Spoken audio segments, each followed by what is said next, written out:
Changes are coming to the way electricity will be distributed in the coming decade. Homeowners and businesses are now being encouraged to generate their own power. It's called distributed generation, or simply DG. DG systems include solar panels, wind energy turbines, and clean fuel generation systems. Possible advantages of these alternative power sources include a lower electric bill, a reduced carbon footprint, reduced exposure to future electricity price increases, and better power reliability.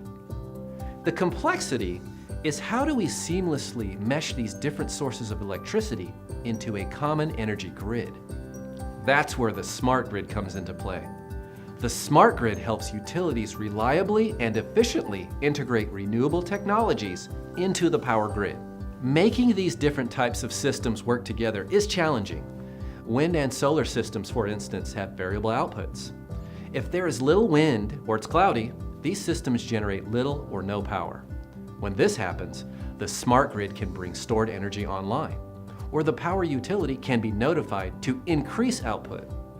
It's a complex balancing act because the total amount of power on the grid needs to equal the total usage of power at any given time. The smart grid keeps the two sides of this equation in balance. This prevents outages or oversupply. Generating your own alternative energy has financial advantages.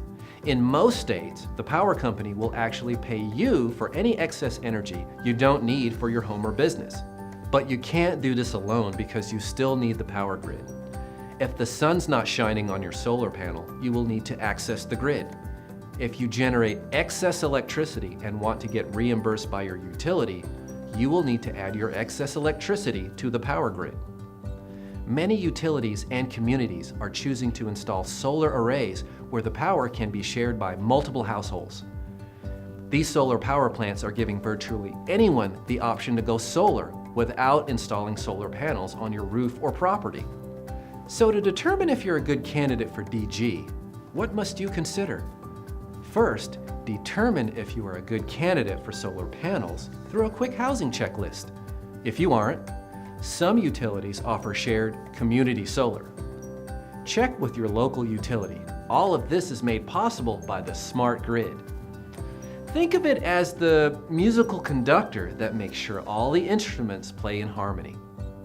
Distributed generation is here to stay, and as energy consumers, we will all benefit from this decentralized and clean energy source of electrical power.